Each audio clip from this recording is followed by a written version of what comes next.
अगला टॉपिक है हमारा हरित क्रांति के बाद कौन सा क्रांति देखेंगे? श्वेत क्रांति, जिसे हम लोग बेसिक व्हाइट रिवॉल्यूशन के नाम से जाना जाता है। याद रखिए समान ही है, हरित क्रांति के समान ही है। ठीक है, हरित क्रांति में इतना अच्छा था, वहां फसल के बारे में था। ठीक है जी, और यहाँ किसके बारे में होगा? दूध के बारे में। तो पहले इसका पृष्ठभूमि समझिए आया कहाँ से। ठीक है, तो हमारे यहाँ स्टार्टिंग से ही याद रखिएगा तो पशुपालक थे ही। ठीक है जी, तो पशुपालक को मीन क्या क्या था? दुग्ध उत्पादन करना, दुग्ध उत्पादक करना। समझिएगा, होता ये था कि गुजरात में, ठीक है, निजी लोगों के द्वारा बहुत ज्यादा क्या क्या शोषित किया जाता था। मतलब जो उन लोग प्रोडक्शन लेते थे दूध का, उनको जब बेचते थे उनका बहुत ज़्यादा शोषण किया जाता। इसीलिए इनसे बचने के लिए वहाँ के लोगों ने 1946 में एक संघ का स्थापना किया। या देखिए एक संघ का स्थापना कब? 1946 में, जिसे हम लोग अमूल के नाम से जानते हैं। इसके नाम से जी अमूल, जिसे कहा जाता है अमूल, ठीक है, मिल्क फेडरेशन ऑफ यूनियन, ठीक है जी, लिमिटेड। समझिएगा, ये प्रारंभ कहाँ किया गया था? गुजरात की, याद देखिए गुजरात की दुग्ध उत्पादक समूह के द्वारा। याद रखिएगा, रीजन क्या था? वहाँ पे बहुत ज़्यादा शोषण चल रहे थे, तो वहाँ के जो दूध उत्पादक किसान हैं उन्होंने क्या किया? अपने एक समूह बना लिया। उस समूह का नाम क्या पड़ गया? अमूल। याद रखिएगा। अगर जगह की अगर बात करें, ये जगह है आपका गुजरात का प्राचीन खेड़ा जिला। याद रखिए प्राचीन कौन सा जी? खेड़ा जिला। इस वर्तमान में खेड़ा जिला को हम आनंद जिला के नाम से जाना जाता है। आनंद जिला, ठीक है, क्या नाम से जानते हैं? आनंद जिला। और जो प्रारंभ हुआ है, ये प्रारंभ हुआ है आनंद नगर से। प्रारंभ हुआ है आनंद नगर से। ये समझ में है? तो समझिएगा, मतलब यहां से जैसे उन्होंने संघ बनाया, जो बीच में जो उत्पादक मतलब जिनको जो वहां के जो शोषक वगैरह थी, ठीक है जी, तो क्या वो वहां के जो निजी फर्म थी, निजी फर्म से क्या मिल गया? लोगों को छुटकारा मिल गया। और देखते ही देखते इन कंपनी जो अमूल वाले को था वो फायदा होना प्रारंभ हो जाता है। इससे देखकर याद रखिएगा, तो भारत सरकार में लगा कि यहाँ पे कुछ सफलता मिल रहा है, इसलिए 1965 में एक बोर्ड स्थापना किया जाता है। याद रखिएगा, वो कब आया? 16 जुलाई 1965 को, जिसे कहते हैं, ठीक है जी, राष्ट्रीय डेयरी विकास बोर्ड। विकास बोर्ड याद है कब आया? जिसे कहते हैं नेशनल डेयरी डेवलपमेंट बोर्ड। समझिएगा जी, डी, ठीक है जी, किसे बनाते हैं? NDDB के नाम से जाना जाता है। याद रखिए कब गठन किया? 16 जुलाई 1965 को। याद रखिएगा। अब भारत को ये लगा, मतलब जो वहां पे जो अधिकारी थे, जब अमूल के माध्यम से इतना प्रॉफिट मिल रहा है तो हमें क्या करना? इसे विस्तार करना चाहिए। और उसी समय याद रखिए भारत को इसे बहुत आवश्यकता थी। ठीक है, तो लिखिएगा, अगला पॉइंट डालिएगा, श्वेत क्रांति लाने के कारण। ये लिखिएगा श्वेत क्रांति अपनाए जाने के कारण, बताता हूं। ठीक है जी, समझ में आ गया? यहां पर क्या लाज है? यहां पर एक बोर्ड की स्थापना कब हुआ है? 1965। किसको देखते हुए? अमूल को देखते हुए। अब समझिएगा श्वेत क्रांति आया क्यों? लिखिए, पहले भी बता रहा हूं कारण क्या था। ठीक है जी, समझिएगा, पहला श्वेत क्रांति के कारण, मतलब लाया क्यों गया उसका कारण समझिएगा। पहला याद रखिए, ठीक है जी, दुग्ध उत्पादन की कमी। याद रखिएगा, पहला क्या था?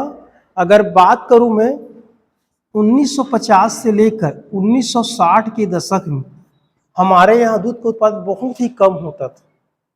ये सबसे बड़ी चिंता का विषय था। तो क्या होगा, तो कैसे दूध उत्पादन बढ़ाया जाए, बढ़ाने के लिए लाया गया था श्वेत क्रांति। ठीक है। दूसरा,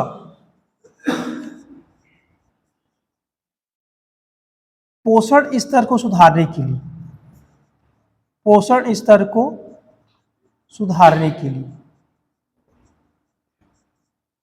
अब समझिएगा जी, जब हमारे यहाँ दूध उत्पादन हो ही नहीं रहा है तो सबसे बड़ी समस्या था यहाँ पर बच्चों एवं महिलाओं में किसकी समस्या थी? कुपोषण की समस्या थी। कुपोषण की समस्या। तो कुपोषण की समस्या को कैसे निपटाया जा सकता है? यदि पर्याप्त मात्रा में दूध का क्या हो जाएगा, प्रोडक्शन में जाएगा, तो दूध में क्या होता है, पौष्टिक मात्रा रहेगा। तो कहीं ना कहीं कुपोषण की समस्या को निपटने के लिए हमें किसकी आवश्यकता पड़ी? श्वेत क्रांति की आवश्यकता पड़ी। ठीक है। तीसरा, दुग्ध उद्योग की सहभागिता हेतु, दूध उद्योग की सहभागिता हेतु। ठीक है। अब समझिएगा, दुग्ध उद्योग की सहभागिता, सहभागिता कहने का मतलब है सभी क्षेत्रों में अपना योगदान दे रहा था। हमारे पास पर्याप्त साधन भी थी लेकिन उसके लिए इंफ्रास्ट्रक्चर नहीं था। तो क्या करना पड़ेगा जी, हमें दुग्ध उद्योग की सहभागिता सुनिश्चित करना पड़े ताकि उद्योगों के माध्यम से लोगों को क्या मिलेगा, रोजगार मिलेगा। ठीक है। तो अगला क्या हो जाएगा, दुग्ध उद्योग की सहभागिता के लिए।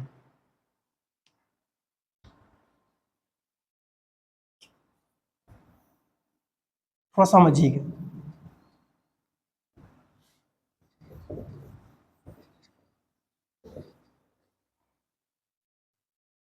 यहां मैं बता रहा हूं। अब सहभागिता कैसे होगा? सहभागिता कहने का मतलब है स्वयं का योगदान देना। अब हम लोग दूध उत्पादन कर ही नहीं रहे थे तो पूरा निर्भर किसके ऊपर है? विदेशों के ऊपर। निर्भर किसके ऊपर जी? विदेशों के ऊपर। तो याद रखिएगा, इस विदेशों की जो निर्भरता है उसे कम करने के लिए क्या लगाना पड़ेगा? हमें उद्योगों को बढ़ावा देना पड़ेगा। उद्योगों को बढ़ावा, तो कौन सा उद्योग को बढ़ावा देगा जी? दूध उत्पादक कंपनी को बढ़ावा देगा, ताकि क्या हो जी, इसका जो उद्योग की भी सहभागिता सुनिश्चित होना चाहिए। ठीक है। चौथा पॉइंट याद रखिएगा, किसानों की आर्थिक स्थिति, किसानों की आर्थिक स्थिति सुधारने के लिए। अब ध्यान दीजिएगा, अभी हाल ही में क्या चलाया, हरित क्रांति चलाया गया था, तो वहां से लोगों को रोजगार तो मिल ही रहा था। तो कहीं ना कहीं पशुपालन से, पशुपालन के माध्यम से लोगों को अतिरिक्त आय की प्राप्ति होगा, जिससे क्या होगा जी, किसानों की आर्थिक स्थिति में क्या मिलेगा? सुधार मिलेगा। तो ये पशुपालन से कई प्रकार का क्या मिलेगा? हमें प्रसंस्करण किया जाएगा, दूध का कई प्रकार की वस्तुएं बनेगी। वस्तु बनाने के लिए आपको क्या डालना पड़ेगा? प्रसंस्करण इकाई डालना पड़ेगा, उद्योग डालना पड़ेगा। जब उद्योग डालोगे तो क्या होगा जी, लोगों को रोजगार भी मिलेगा, साथ में किसानों को दूध के बदले कुछ पैसा मिलेगा। ठीक है। तो कहीं ने क्या हो गया, किसानों की आर्थिक स्थिति को सुधारने के लिए क्या लाया गया था? श्वेत क्रांति लाया गया था। पांचवा पॉइंट। ठीक है, लिखिए पहले वहां पर।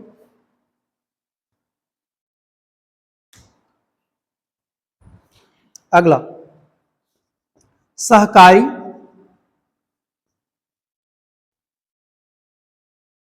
दुग्ध को बढ़ावा देने के लिए। ठीक है, समझिएगा, सहकारी दुग्ध कहने का मतलब है संघ, संघ के माध्यम से। ठीक है जी, जो क्या बन गया हमारे प्रकार से संगठन बन गया है। तो संगठन के माध्यम से क्या करे, जो दुग्ध उत्पादक किसान हैं, दूध उत्पादक किसान किसे जुड़ेंगे? संगठन से जुड़ेंगे। जब संगठन से जुड़ेंगे उनमें ऑटोमेटिक किसका भावना पनपेगा जी? आगे बढ़ने की विचारधारा। तो कहीं ना कहीं क्या रहे, सरकारी दुग्ध को, सहकारी दुग्ध को बढ़ावा देने के लिए श्वेत क्रांति की आवश्यकता पड़ा। ठीक है। इसके बाद याद रखिएगा, छठवां, आधुनिक तकनीकों का प्रयोग होती, प्रयोग हेतु। अब ध्यान दीजिएगा, आधुनिक तकनीकों का प्रयोग होती। अब जानते हैं स्टार्टिंग तौर पर हम लोग हमेशा कैसे हो रहे थे जी, परंपरागत तरीके से हम लोग क्या कर दूध का उत्पादन करते थे। तो अब हमें क्या करना, यदि दूध को ज्यादा मात्रा में निकाल मतलब ज्यादा मात्रा बढ़ाने के लिए, और दूसरी बात जो दूध मिल रहा है उसको हमें क्या करना पड़ेगी, उसका प्रोडक्शन करने के लिए, उत्पादन करने के लिए हमें कई प्रकार की वैज्ञानिक पद्धति को अपनाना होगा। ठीक है जी, वैज्ञानिक पद्धति को अपनाना होगा, साथ में ही आधुनिक संयंत्रों का क्या करना पड़ेगा, प्रयोग करना पड़ेगा। तो इन रीजन से देखा जाए क्या पर हमें श्वेत क्रांति की आवश्यकता पड़ा। ठीक है जी, ये रीजन हो बेसिक, जैसे कि याद रखिएगा दुग्ध उत्पादन में कमी था, उसके मात्रा को बढ़ाने के लिए। दूसरा, पोषण स्तर को सुधारने के लिए मुख्य समस्या क्या है, पोषण की समस्या को, तो दूध की मतलब प्रोडक्शन बढ़ाकर उसी कमी को दूर किया जा सकता था। दुग्ध उद्योग की सहभागिता, कहने का मतलब था हम लोग दूसरे देशों पर निर्भर थे, तो उन देशों की निर्भरता कम करने के लिए हमारे यहाँ की जो उद्योग है उनको बढ़ावा देना पड़ेगा, तभी जाके दूसरे देश निर्भरता कम होगा। ठीक है। चौथा, किसानों की आर्थिक स्थिति को सुधारने के लिए। और पांचवा, यहाँ पर सहकारी दुग्ध बढ़ावा देने के लिए, मतलब एक संघ बनाकर उसके माध्यम से बढ़ावा देने के लिए। फिर आया आधुनिक तरीकों का प्रयोग करते, क्योंकि परंपरागत तरीके से जब प्रयोग करते थे तो जो हमारा उत्पादन था वो कम हो जा रहा था। तो हम लोग कैसे करेंगे, वैज्ञानिक पद्धति से प्रबंधन करेंगे, उत्तम चारा खिलाएंगे, उत्तम नस्ल का पशु लाएंगे, उनका उत्तम तरीके से प्रजनन कराएंगे। ठीक है। और हो सके जितना हमें क्या लेना है, दूध उत्पादन करेंगे। साथ ही उसके लिए आधुनिक संयंत्रों का भी क्या करेंगे जी, इस्तेमाल किया जाएगा। ये 5 या 6 कारण थे जो श्वेत क्रांति को लाने के रीजन बन जाता है। और दूसरी तरफ हो गया, याद रखिएगा, दूसरी तरफ याद रखिएगा 1946 में, ठीक है, 1946 में क्या आ चुका था, हमारे पास अमूल नामक संस्था बन चुका था। और अमूल क्या कर रहा था जी, लाभकारी, मतलब उस समय लाभ कमा रहा था। ठीक है। और इसी क्रम में याद रखिएगा 1965 में क्या लाया गया था, एनडीबी, जिसे कहते हैं राष्ट्रीय डेयरी विकास बोर्ड की स्थापना हो चुका था। तो याद रखिएगा इसका विस्तार हुआ तो इनके अध्यक्ष कौन बन गए, वर्गीज कुरियन। और इनकी अध्यक्षता में ऑपरेशन फ्लड स्टार्ट कर दिया। याद रखिए किसके लिए, दूध को पिलाने के। अगर पूछेगा ऑपरेशन फ्लड कब स्टार्ट हुआ है, 1965 में। ठीक है। और याद रखिए प्रारंभ कब हुआ था, 1965 में। और इस प्रकार हम लोग श्वेत क्रांति स्टार्ट हो जाता है। ठीक है, याद रखिएगा। अब याद रखिएगा श्वेत क्रांति का मूल उद्देश्य क्या था, उद्देश्य ये हो जाएगा कि दूध के उत्पादन को बढ़ाना, किसानों की आर्थिक स्थिति को सुधार करना। ठीक है। और क्या करेंगे जी, पोषण स्तर को सुधारना है। ठीक है, याद रखिएगा, ये बेसिक हो गया। अब लिखिएगा उद्देश्य, पहले लिख लो फिर लिखना उद्देश्य।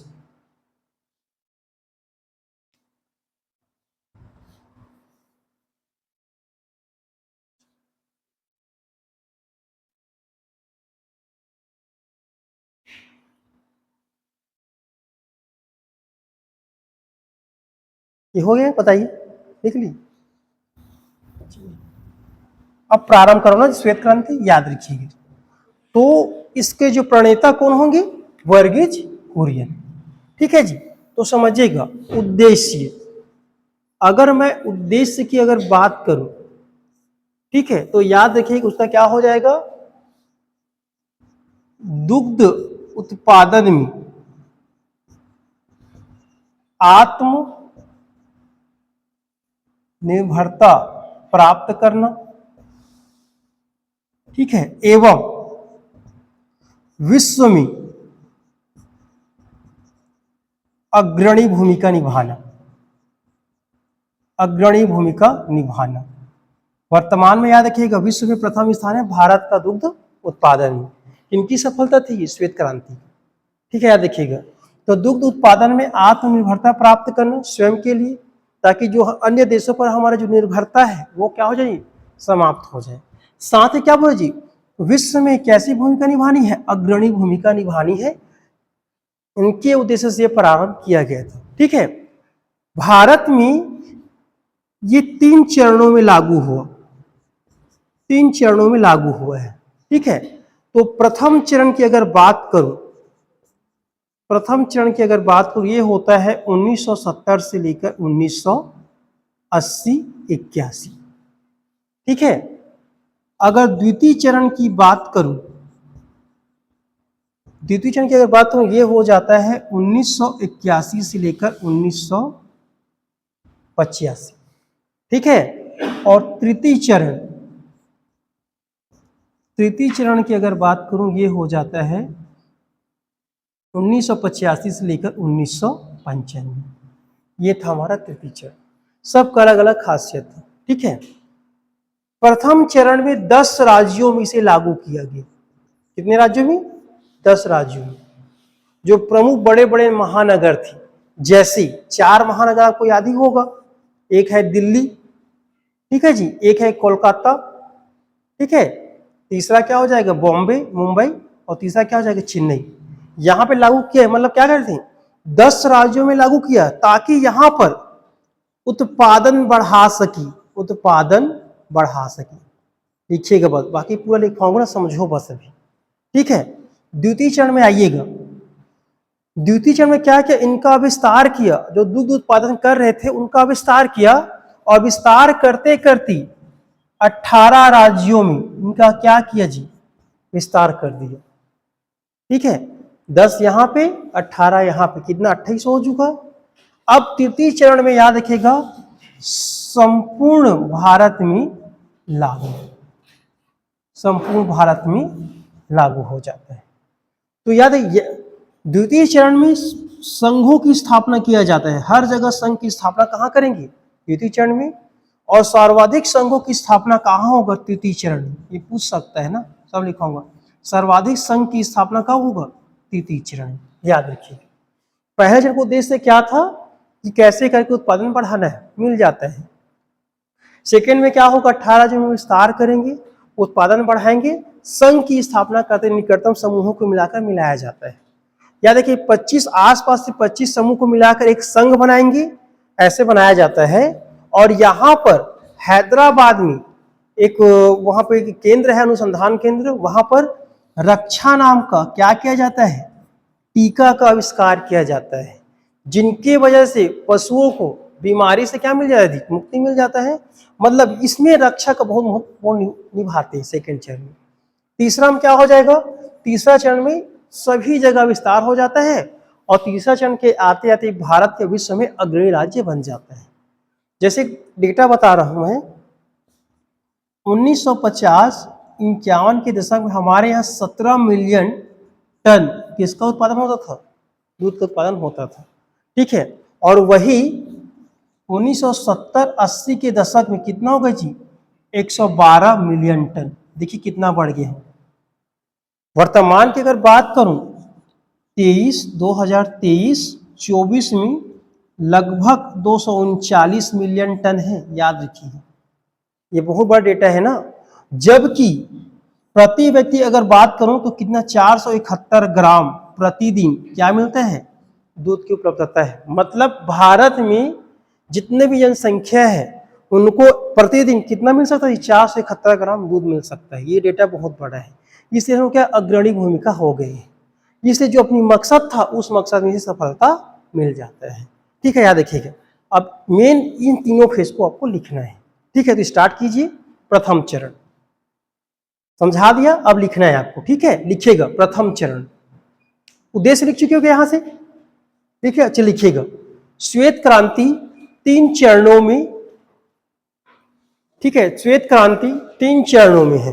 प्रथम चरण लिखिएगा 1970 से 1980 या 81 तक। ठीक है, प्रथम चरण 1980 से 1981 तक लिखेंगे। इस चरण में मुंबई, कोलकाता, दिल्ली, चेन्नई जैसे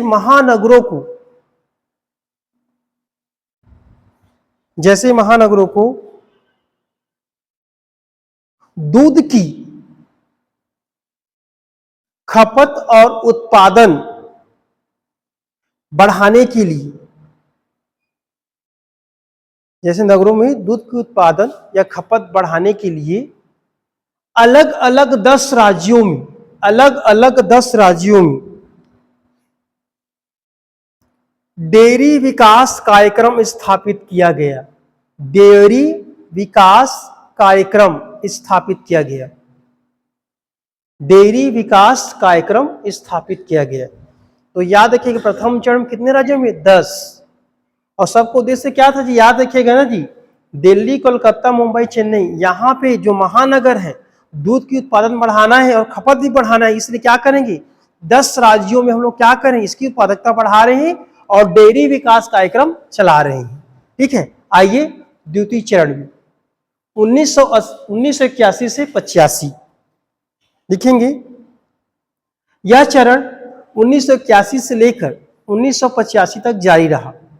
यह चरण 1981 से लेकर 1985 तक जारी रहा। ठीक है, अगला पॉइंट, इस चरण में मध्य प्रदेश, कर्नाटक,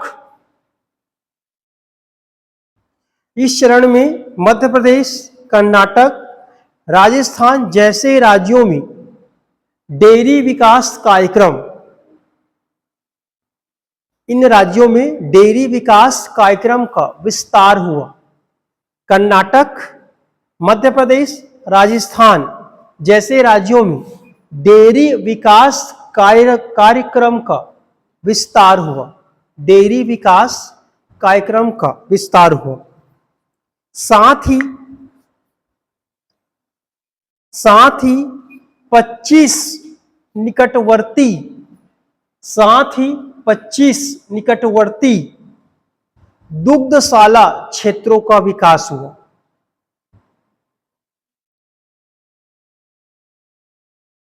ठीक है, याद रखिएगा, साथ ही क्या करें 25 निकटवर्ती दुग्धशाला क्षेत्रों का विस्तार हुआ। ठीक है, समझिएगा इस चरण की खासियत क्या बोल रहा है, पहले आप समझिए। मतलब 28 विस्तार किया है, आसपास जो समूह है, ठीक है, उसको मिलाकर क्या बना, एक समूह बनाते जा रहे हैं। तो टोटल कितना बना दिया है 25। ठीक है, कितना 25 याद रखिएगा।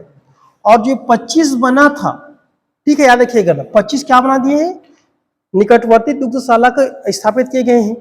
इनका विस्तार कहाँ गया, 155 जिलों में। लिखिएगा 155 जिलों में, लिखेंगे 155 जिलों में दुग्ध उत्पादक समूह संघ की स्थापना किया गया था। यानी 155 जिलों में दुग्ध उत्पादक समूह संघ का स्थापना किया गया था।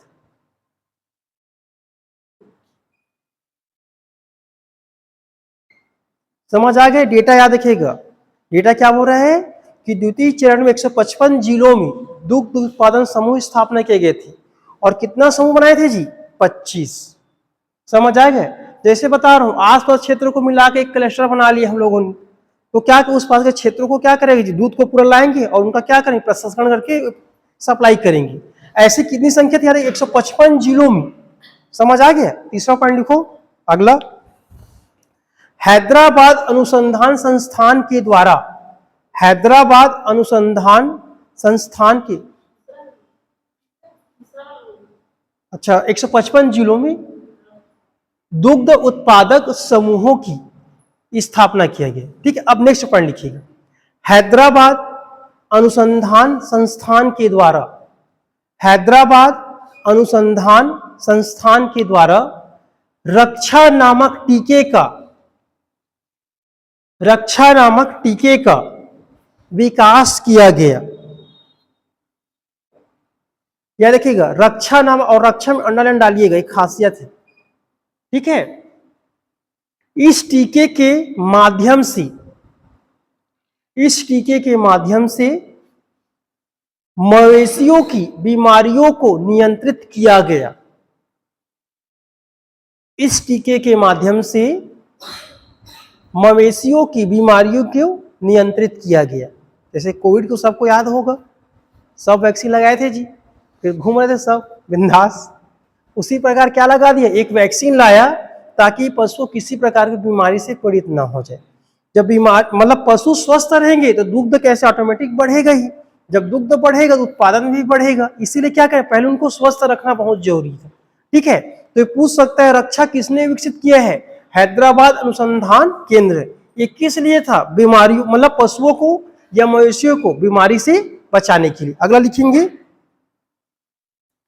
इस चरण में 144 शहरों को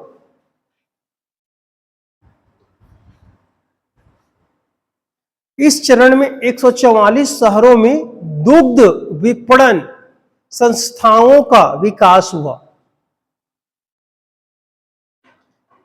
इस चरण में 144 शहरों में जी दुग्ध विपणन समूहों का विकास हुआ। विपणन समझ गए? दूध को बांटने वाला। ये उत्पादक अलग होता है, डेयरी वो उत्पादन कर रहे हैं, उनको विपणन करेंगे तो 144 शहरों में हुआ है। लास्ट पॉइंट लिखो, इस चरण का लिखेंगे, साथ ही 35,000 से अधिक गांवों में, साथ ही 35,000 से अधिक गांवों में डेयरी सहकारी समिति की स्थापना किया गया।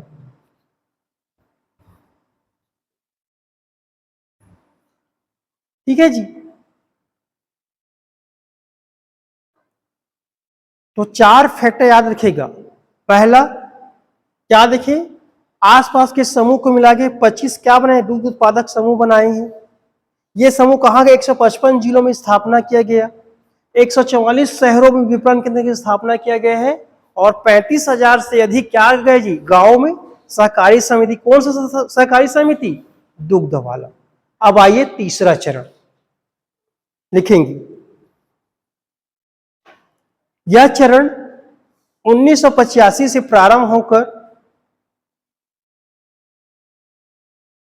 ठीक है, इसको 2000 कर लीजिएगा, 1950 प्रारंभ होकर 2000 तक रहा, 2000 तक रहा। लिखेंगे, इस चरण में संपूर्ण देश में, इस चरण में संपूर्ण देश में, इस चरण में संपूर्ण देश में दुग्ध उत्पादक समूहों की स्थापना किया गया, दुग्ध उत्पादक समूहों की स्थापना किया गया। ठीक है, और इसी चरण में, और इसी चरण में भारत, और इसी चरण में भारत विश्व में प्रथम स्थान प्राप्त कर लिया, और इसी चरण में भारत विश्व में प्रथम स्थान प्राप्त कर लिया। ठीक है, कौन से चरण में जी? 33 चरण में। 3 क्वेश्चन पूछेंगे। ठीक है, उत्पादन कब बढ़ा? पहले चरण में। ठीक है, रक्षा नामक टीका कब आया है? दूसरे चरण में। और विश्व में अग्रणी कब बनी? तीसरी चरण में। तो देखिएगा जी, कई बुक में आपको चरण 1985 से 1995 भी मिलेगा ना, याद रखिएगा। कई बुक में ये 2000 भी बता रहा है, तो याद रखिए, इससे आप कंफ्यूज मत होइएगा, क्योंकि किसी को डेटा पता नहीं है। ठीक है, इसलिए क्या कह रहे हैं, 2000 भी मिलेगा, 1995 भी मिलेगा, लेकिन जो मूलतः प्रारंभ हुआ था याद रखिएगा 1985 तक, इसमें सफलता प्राप्त कर ली थी। याद रखिए, मूलतः यही था चरण ना, 1985 से 95 तक। ठीक है, ये फायदा, ये हुआ हमारा चरण। अब लिखिए श्वेत क्रांति के लाभ, क्या लाभ हुआ?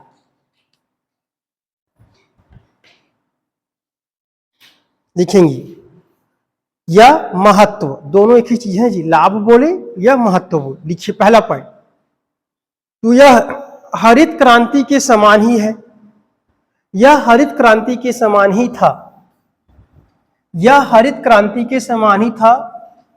हरित क्रांति में फसलों को उत्पादन किया गया, जबकि श्वेत क्रांति में किसका जी? दुग्ध का उत्पादन किया गया। लिख लीजिएगा, यह हरित क्रांति के समान ही था, यह हरित क्रांति के समान ही था। हरित क्रांति में फसलों को उत्पादन, जबकि श्वेत क्रांति में दुग्ध का उत्पादन। लिखिए, लिखिएगा अगला पॉइंट, श्वेत क्रांति में दुग्ध का उत्पादन हेतु, श्वेत क्रांति में दुग्ध का उत्पादन हेतु ऑपरेशन फ्लड की शुरुआत, ऑपरेशन फ्लड की शुरुआत के साथ ही पशु प्रजनन और नई तकनीकों में सुधार हुआ।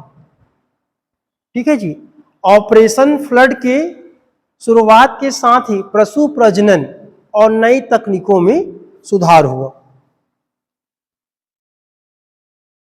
अगला पॉइंट बनाइए, श्वेत क्रांति के कारण ही भारत विश्व में शीर्ष स्थान प्राप्त किया। श्वेत क्रांति के कारण ही भारत विश्व में प्रथम स्थान प्राप्त किया। अगला पॉइंट लिखिएगा, श्वेत क्रांति के माध्यम से, श्वेत क्रांति के माध्यम से लोगों के बीच में, श्वेत क्रांति के माध्यम से लोगों के बीच में डेयरी विकास को सहायक, श्वेत क्रांति के माध्यम से लोगों के बीच में डेयरी विकास को सहायक व्यवसाय के रूप में स्थापित किया। समझ आएगा जी, कि लोगों को बताया कि डेयरी विकास का सहायक रूप में आप चला सकते हो। ठीक है, अगला पॉइंट लिखिएगा, लिखिएगा श्वेत क्रांति के कारण, श्वेत क्रांति के कारण दुग्ध उत्पादन 1950-51 के दशक में 17 मिलियन टन से बढ़कर 2009-10 में 112 मिलियन टन हो गए। लगभग 6 गुना वृद्धि हुआ है। ठीक है, देख लीजिएगा, दुग्ध उत्पादन 1950-51 के दशक में 17 मिलियन टन से बढ़कर 2009-10 में 112 मिलियन टन हो गया। ठीक है, ठीक है, तो लगभग कितना वृद्धि जी? 6 गुना वृद्धि हुआ है, 6 गुना। ठीक है,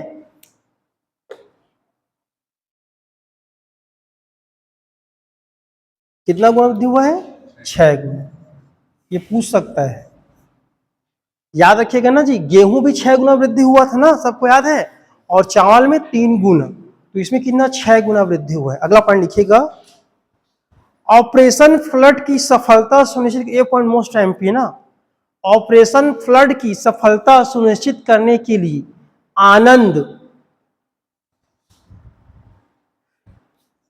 आनंद, ठीक है जी, मेहसाणा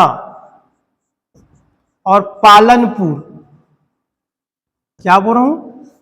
ठीक है जी, आनंद की सफलता सुनिश्चित करने के लिए, ठीक है जी, मतलब ऑपरेशन फ्लड की सफलता करने के लिए आनंद, मेहसाणा, पालनपुर में, देखिए पालनपुर में अनुसंधान केंद्रों के साथ साथ विभिन्न ऑपरेशन फ्लड कार्यक्रम चलाए गए, विभिन्न ऑपरेशन फ्लड कार्यक्रम चलाए गए थे।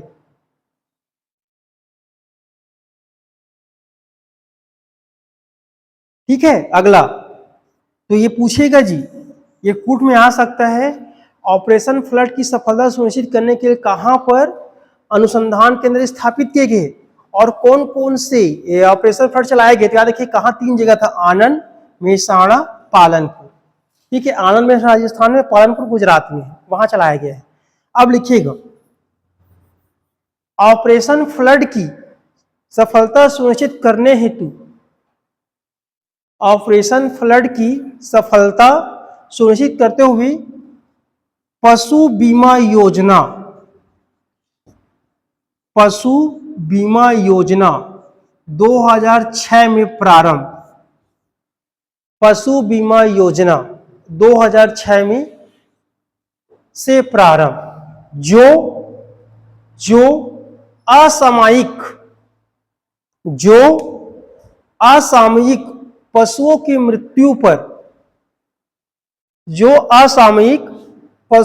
मृत्यु पर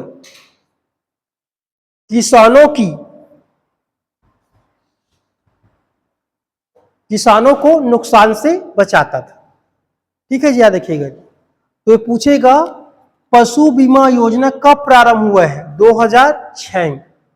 उद्देश्य क्या था कि यदि असामयिक, कहने का मतलब है अगर मृत्यु हो जाए तो जो किसान है, जो पशु मालिक है, इनको क्या दिया जाता? बीमा दिया जाता था, ताकि को जो नुकसान है उस नुकसान की क्या के भरपाई कर सके। ठीक है, तो कब लाए हैं? पशु बीमा योजना 2006 में। लिखिएगा। ऑपरेशन फ्लड के तहत सामान्य स्टॉक की गुणवत्ता, दूध की उत्पादन को बनाए रखने के लिए, स्टॉक की गुणवत्ता एवं दुग्ध उत्पादन को बनाए रखने के लिए क्रॉस ब्रीडिंग को बढ़ाया गया, ताकि जानवर रोग मुक्त रहे।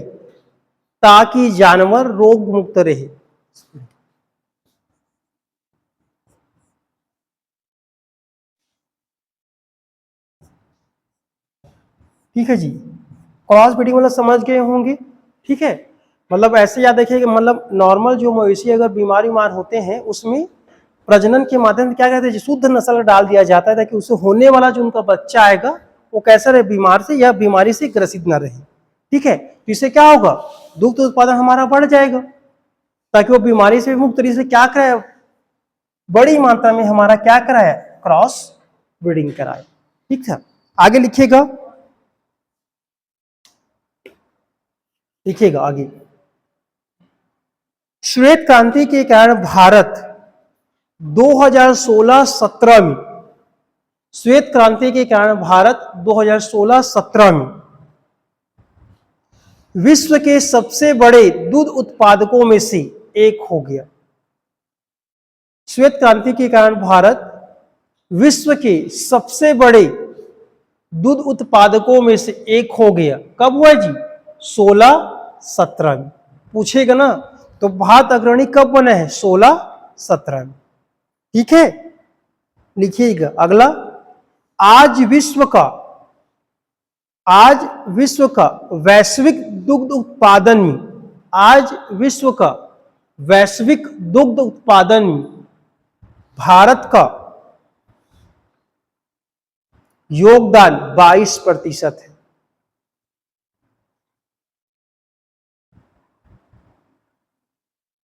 कितना प्रतिशत है? 22। याद रखिएगा ना। सबसे बड़े कौन हो गए जी? भारत, उसके बाद अमेरिका आ जाता है ना। ठीक है, तो समझिएगा। अब डेटा लिख लेना। डेटा क्या लिखोगे आप? 22% विश्व में योगदान है। ठीक है, और कौन से स्थान है इसका? प्रथम स्थान। तो वित्तीय वर्ष 2023-24 में कितना दुग्ध उत्पादन किया गया? तो याद रखिएगा 239.30 मिलियन टन। लिखिए, डेटा है ना, 239.30 मिलियन टन। ठीक है, और बताइए तो खाद्यान्न कितना लिया गया था? 328 मिलियन टन ना। याद रखिएगा। पढ़ो भैया पढ़ो। ये समझ आ गई जी। अब इतना उत्पादन कर रहे हैं तो भारत की प्रति व्यक्ति दुग्ध उपलब्धता कितना होगा जी? बताइए। 471 ग्राम प्रतिदिन। समझ आ गया कितना? 471 ग्राम प्रतिदिन। समझ आ रहा है कितना है? मतलब भारत के लोगों को 471 ग्राम मिल सकता है, मिलता है, समझ जाइएगा। और इसी क्रम में छत्तीसगढ़ का भी लिख लीजिएगा। छत्तीसगढ़ कितना है जी? 191 ग्राम प्रतिदिन। छत्तीसगढ़ में कितना है? 191 ग्राम प्रतिदिन।